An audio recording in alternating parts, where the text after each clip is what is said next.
everyone, I'm Holly and I am the maker here at Missouri River Soap.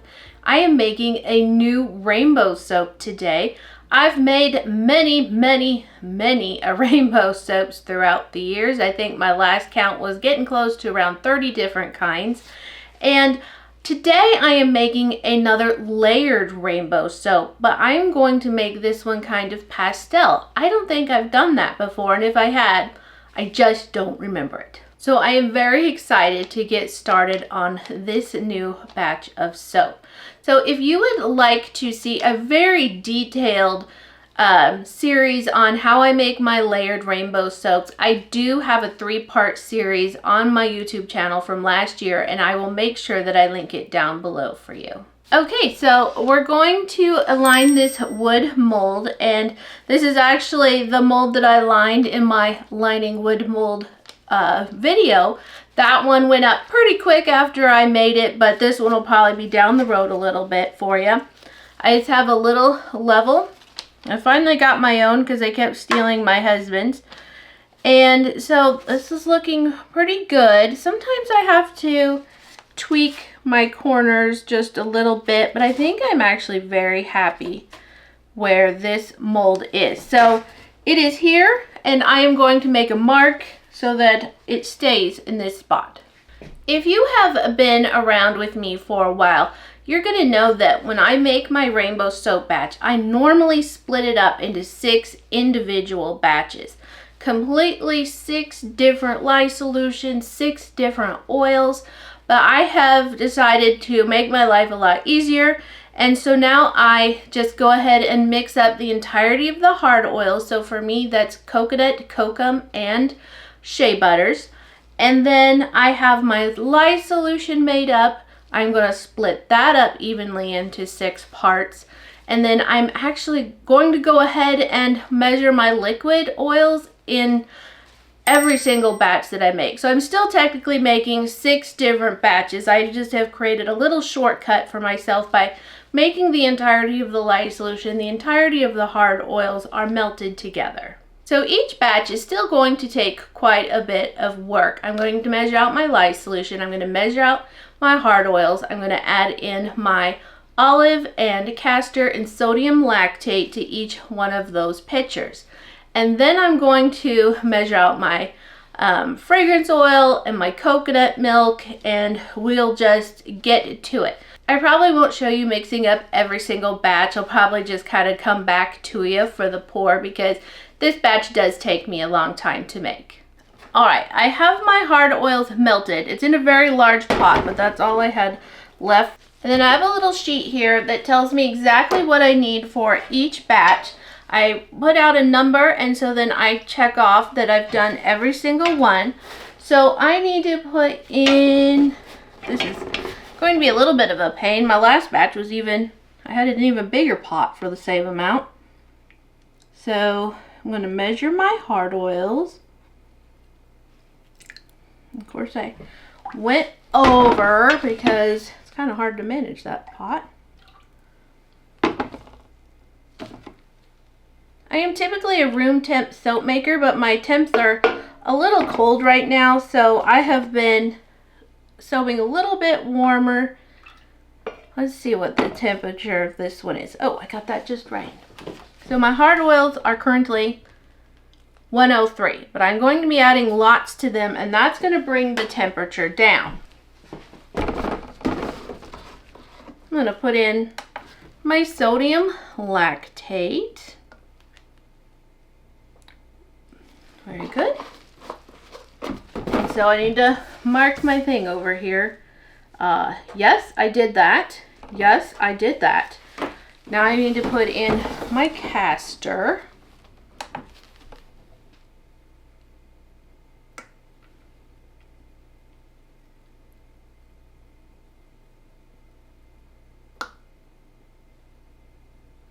Ooh, just a drip. It just needs a drip more.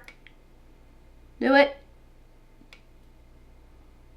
Apparently needs 3 drips more.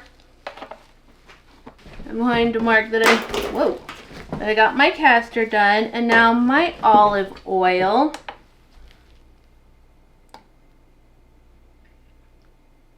I am quite obviously going to have to get a new bottle.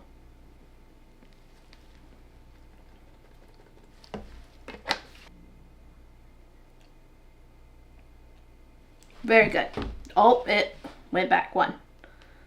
Boop. There you go.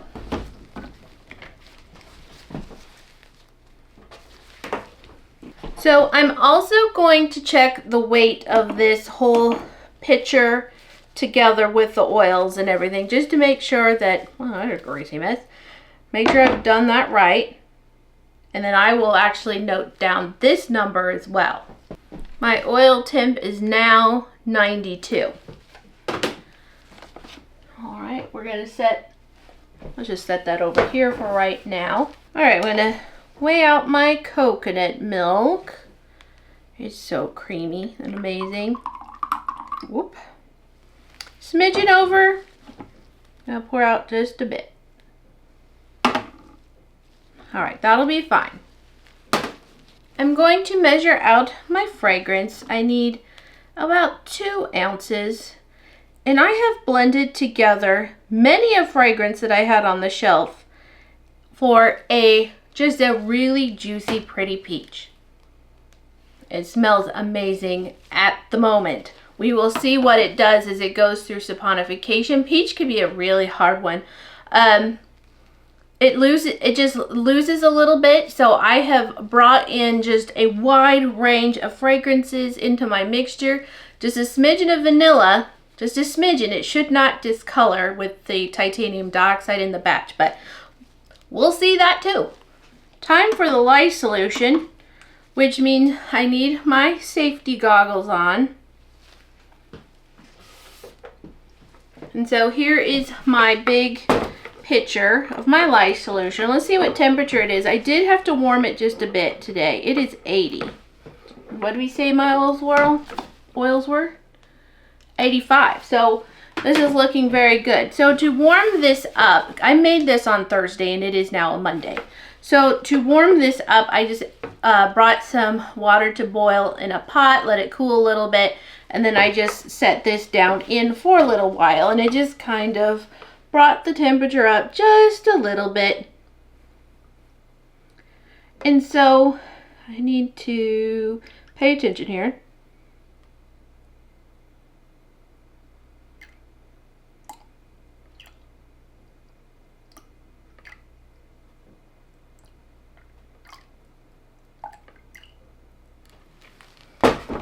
I need to pour just a smidgen back in. Boop. Okay, let's go. We have the mold in position and we have all our extras here. I'm trying to think. I've got my spatula. Do I have it all? I'm going to take my oils. I'm going to add my coconut milk, my color. I'm going to add in my lye solution and my fragrance. Pour. I think I'm good to go. We have to start with the purple, because I put purple on the bottom. There's a lot of reverse rainbow soaps, but I like my rainbow or my purple on the bottom. Okay, in with the mica. And I'm going to be very careful since I'm not wearing a mask at the moment. And then I'm going to put in some titanium dioxide that I have mixed up. Because again, this is a pastel one. So I'm going to only put in 1 teaspoon. Let's see what happens. Stick blenders are helpful. Okay. Sometimes you gotta make sure you don't have any water in there. Alright, let's go. Knock out the air bubbles. I don't know if you can see how many are flowing up. I don't think you can see.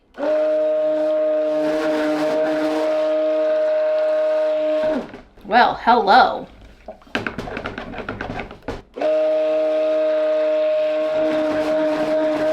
I'm going to go ahead and add in 2 in this particular part because it is a little bit brighter. I've mixed some of my other colors to be a bit lighter.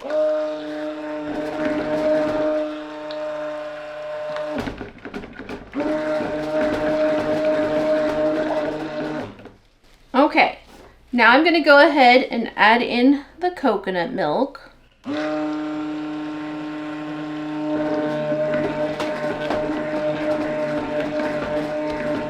I think it's the fragrance is making a racket. Move my table down just a bit.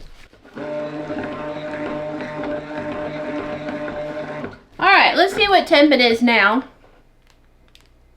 77, so it has dropped down quite a bit. But we're still in an okay temperature range. Alright, now in with the lye solution. And when I blend this, I usually count to about 15. I add in my fragrance, and then I usually blend it again, counting to 15.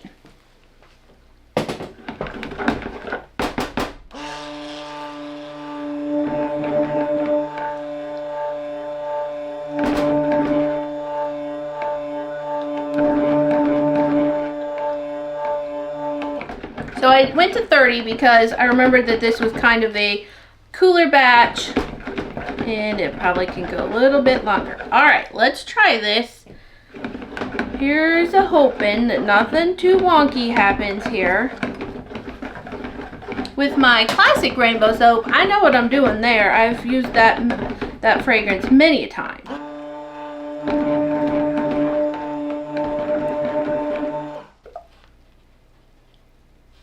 Now, I am just going to stop here and observe because I need to be able to pour this out. So I don't want to keep blending it. I need to pour it and be able to have it spread really well.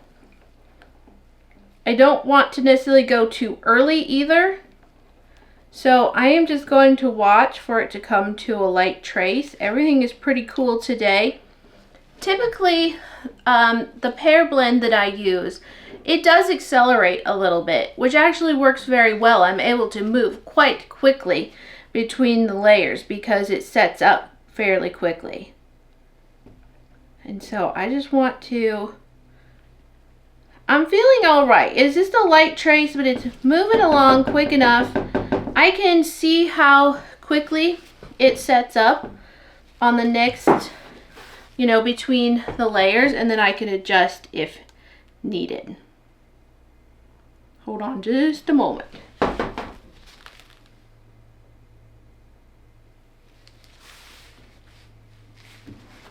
I saw just a little bit of titanium dioxide that had not done its thing.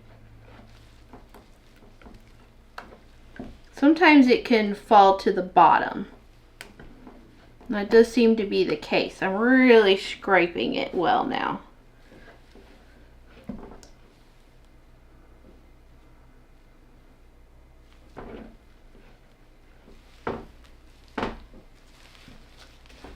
Alright, I don't actually need the spatula here with me on this layer. I'm just used to doing that. Alright, so it's coming along fairly quickly here. I dilly-daddled there just a bit. I do have some air bubbles there.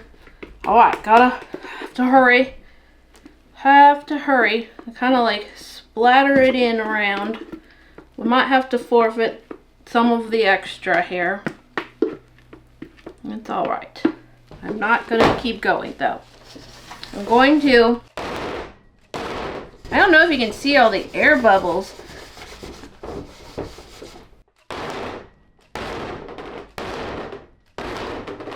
Alright, so I'm going to put it in its spot. I'm going to do a shimmy and a shake and a smack, whatever. And then, whew, that actually moved along quite quickly. So now I know. Now I know for the next batch. We do have a little bit of squigglies there. I'm not going to touch it because it's going to make it worse. But I don't think it's going to be super noticeable in the batch. But we'll see. Let's remember to go back and check that. It's pretty thin, but knowing what happened last time, I'm going to go ahead and pour. So this is just going to break it from being super heavy in the actual where it's pouring out, and I don't want it to break into the layer. So not only do I need the time to get it into the mold,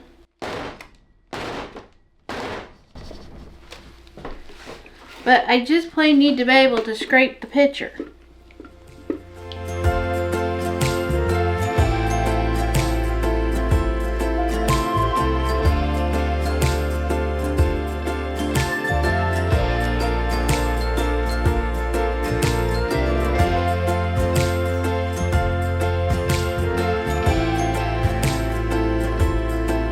And then gonna put on the last color. Little smile for the camera. I'm trying to learn that I need screenshots of certain portions of my making.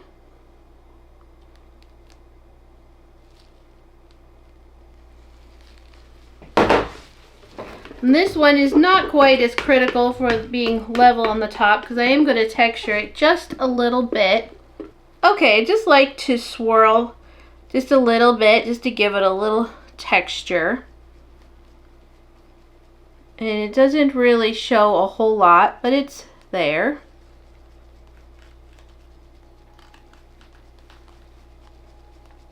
You have to be careful that it's just the very tip of the chopstick going down into the soap, otherwise it'll cut into the next layer and we don't want that. It would probably be a little difficult. This batch did accelerate a little bit more as fragrance than my pear. I think you guys are going to love this one. Okay, so this batch turned out great. I do have a concern. I realized about a third through that I was soaping at a 30% light concentration and using all of that titanium dioxide. So I'm really hoping that I don't end up with glycerin rivers on this batch. I'm probably just going to lightly cover it. I don't want it to overheat.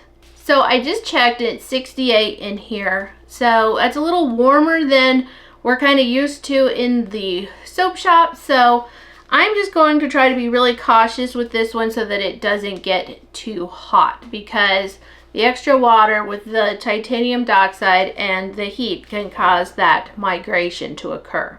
So it's going to be really fun and really interesting to split and cut up this batch. I'm probably going to let it set for a couple of days before I do that, and I will see you then. Okay, so the time has come and I'm very excited. I almost broke into this yesterday, but it was not quite ready. It was still warm. And so I was like, ugh, have to wait. Just have to be patient. So I made this on Monday and it's now Wednesday.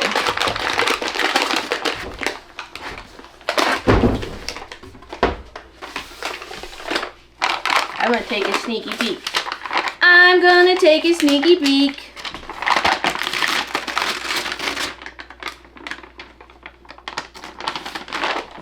I'm so excited. It's so good. Now, I am apprehensive. I'm nervous about it possibly being an issue inside if it overheated at all and created glycerin rivers. You ready? I don't know if you can see it, but are you ready? Look at it. It is so beautiful. So pretty. Have some air bubbles right here on the edge. That batter was getting very thick. So that's something else we need to watch, is at the top of the purple layer, kind of in the middle. Did it create an uneven layer? That will be heavy. Look at it. Oh, it's so pretty. Okay, it's heavy though.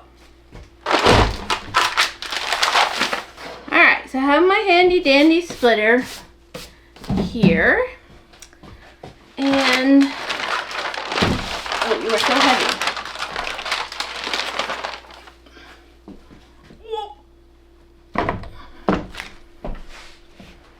slabs, even though this is kind of a smaller slab. And don't hurt the soap. Anyway, it's kind of a smaller slab in the whole scheme of things. It's not the biggest I've ever worked with, but they're still heavy. Reason why I'm making smaller batches as well is I decided, you know, I don't want to struggle so much anymore. It's being very heavy. Alright, I think you can see for the most part. Slicey, slicey.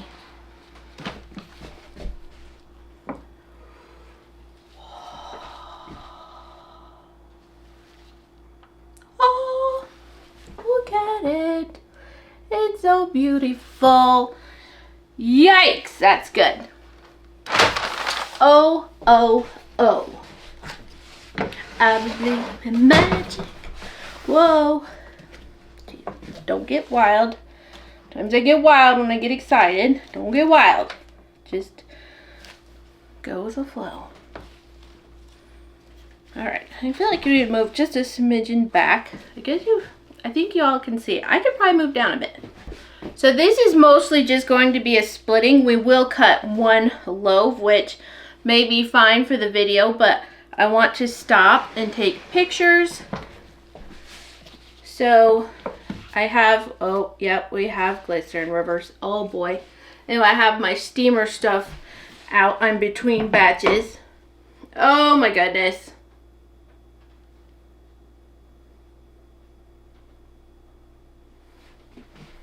My excitement is dwindled considerably. There's a lot of glycerin rivers. It's perfect on the edge, but in the side where it got warm.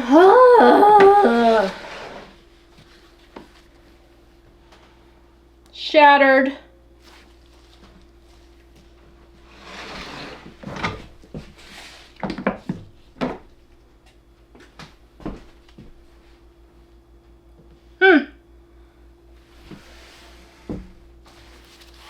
Smells good. I won't be able to remake it because I don't have enough of the blend to remake it. And of course I use 6 different fragrances from probably 6 different suppliers.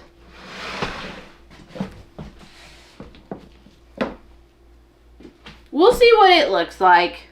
It shouldn't look much different than it does now, but it is disappointing. So what would I do different? Well, if I would have thought it through well enough, I was excited, I would reduce the water quite a bit to accommodate the titanium dioxide I was using. Alternatively, maybe a mica, a white mica, which still has titanium dioxide in it. It does appear that this batch got plenty warm despite my efforts.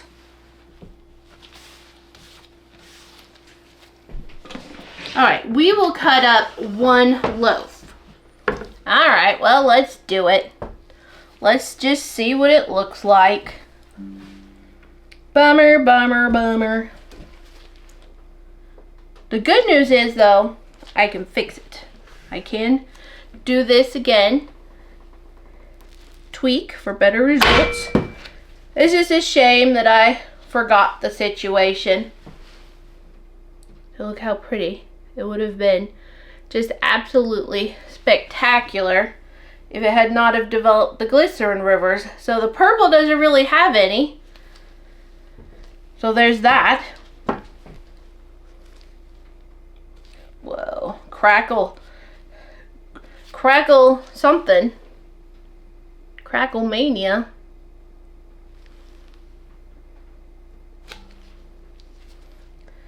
So there's that.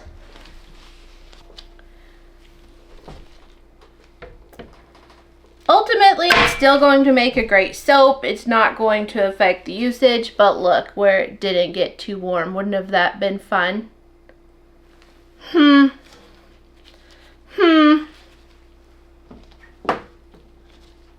I don't love glycerin rivers. People often do like them. I don't think it's going to completely distract from this soap. It's just not exactly what I wanted.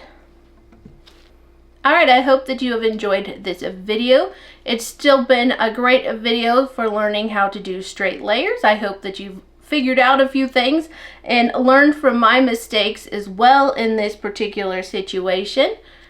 This soap smells amazing though. It's one of the better peaches that I have ever managed to work with, and despite the crackles, it is still really beautiful. Take note that you can follow us on social media, on Instagram and Facebook. You can find those links down below. You'll find a link to my shop, BowRiverSoap.com, and sign up for emails if you want to know when this soap or others like it become available. Be sure to give this video a thumbs up if you enjoyed watching it. Leave me a comment because I do love chatting with you, and I'll catch you on the next one.